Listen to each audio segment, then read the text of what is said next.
Every now and then, I have to let my assistant come up from his dungeon so he can watch TV and do some drawing. Yay. I like to color. Thanks, assistant. I'm going to leave you to draw a picture and watch zombie movies. Yay. I like zombies.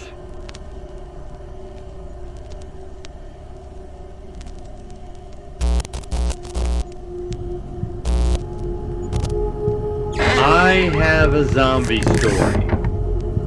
Do you want to hear it? The rain. Sounded like somebody frying bugs outside the trailer. I remember that first, because it never stopped. Me and Curtis was sitting in the kitchen eating cold beans from the can when the power went out again. Whole place turned black except for the little orange glow from Curtis's cigarette. He laughed when the lights died. Government probably exploded, he said. Curtis laughed at everything. Then, something knocked on the window. Not a Times tap. More like wet meat hitting glass. I looked over and saw a face outside. Pale, mouth hanging open. Eyes all cloudy like old milk. I thought it was old man Benny from down the road at first. Benny always wandered around drunk at night looking for his dog. But Benny didn't move right. His head kept twitching, tiny little jerks, like invisible strings pulling him wrong. Curtis stood up laughing again. Benny, you ugly son of a bitch. Then Benny bit through the window. Glass exploded everywhere. Curtis screamed and fell backward. Benny climbed through the frame, making noises like an animal choking on soup. I remember the smell most. Rotten mud and blood and something sweet underneath it.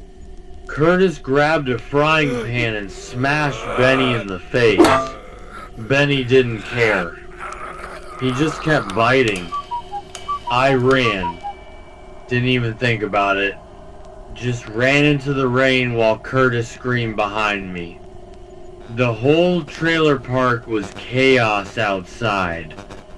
People running, people crying, somebody on fire near the laundry building.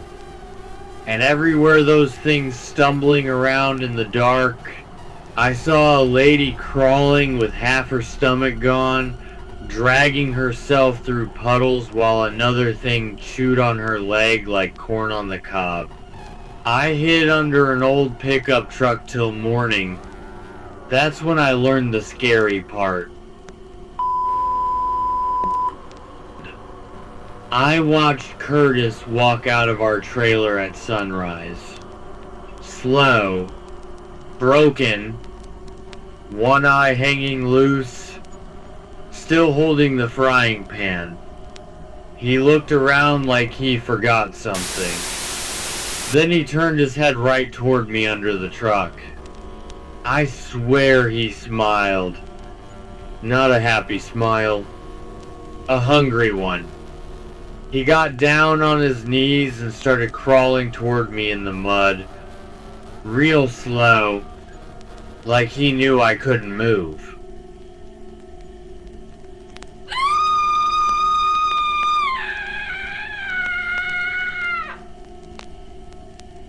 I remember thinking real hard under that truck. Not about running. Running was already done. Just about Curtis coming closer like that, dragging himself through the mud like something inside him had learned a new way to be hungry. The rain kept coming down like it was trying to erase the whole place and not doing a very good job of it.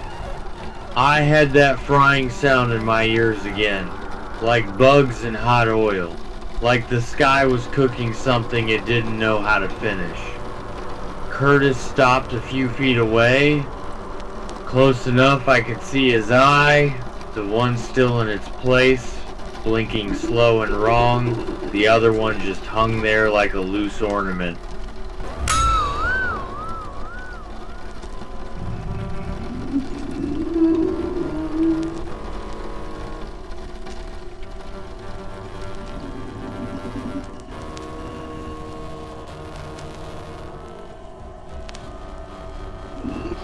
Curtis opened his mouth. No words came out, just that wet sound again. Soup choking through teeth. I backed myself out from under the truck real slow, gravel cutting my hands. Didn't feel smart about it, just felt like the only direction left. Curtis followed, not fast, never fast, patient like a thought you can't shake. The whole trailer park was waking up wrong. Figures standing in doorways that used to be neighbors. Some of them still holding coffee cups. One lady was sweeping her porch in circles, sweeping nothing at all.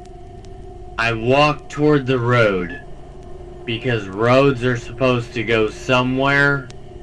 Behind me, Curtis kept coming, and farther back, I could hear all of them together now. Not screaming anymore.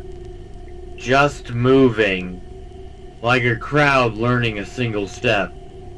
I don't know how long I walked. Morning never really got bright, just less dark.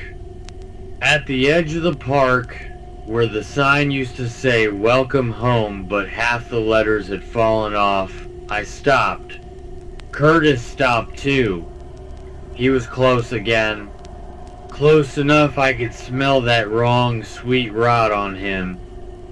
I looked at him and I tried real hard to remember the version of him that laughed at everything. But it wouldn't stick. So I did the only thing I could think of. I pointed down the road and said, "Go on then, it's that way." Curtis stared at my finger like it meant something important. Then, slowly, he turned. And he started walking. Not at me, just away. Like I had given him an instruction his broken thoughts could finally understand. One by one, the others in the park started doing the same. Turning, following, drifting out onto the road like a slow river of wrong people looking for somewhere they'd been told to go. I stayed behind the sign. Let them pass. Let the rain keep frying its invisible bugs. Experience technology. You can TV, storm tracker weather, Montana's most accurate. You flip, but they flop. You flip, but they flop. Hi, Mark Gill here with a perfect. Civil authorities in your area have reported that the bodies of the dead are rising from their graves and attacking the living. I don't know much about official emergency manuals, but I can tell you what worked for me when things got real weird out there. First thing, don't panic if folks start acting off. I mean, panic is a lot of effort, and you might need that energy later for running or climbing something you definitely weren't meant to climb in boots. If somebody starts walking wrong or staring too long or just generally doing the not themselves routine, best thing I found is distance.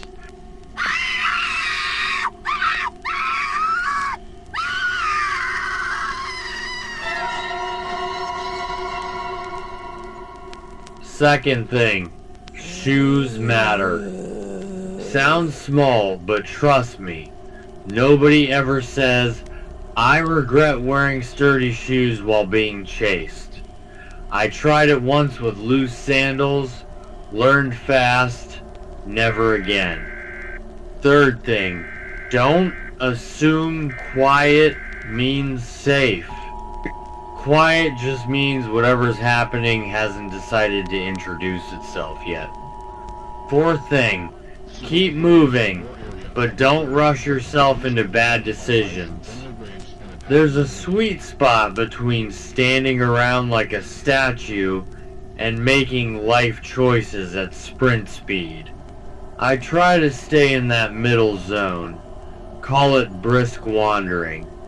Fifth thing, talk to yourself, but kindly.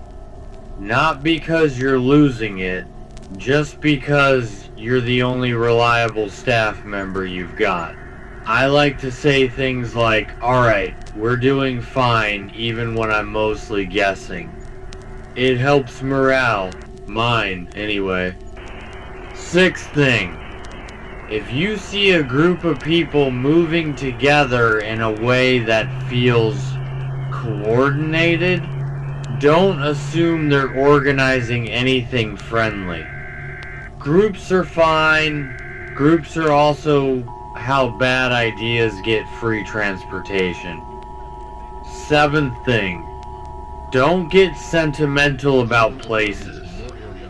Places don't really care about you back.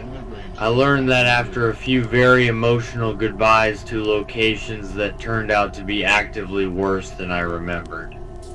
Last thing, and this is important, if you find yourself alone and the rain is still doing that endless frying bug sound, take a breath, look around, and remember you're still here.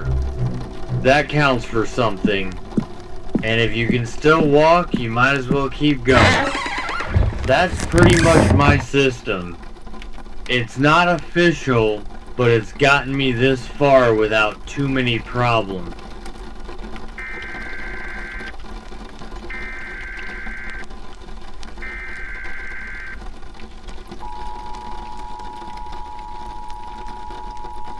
Thanks for coming to the Urban Horror Showcase. Please like, share, and subscribe.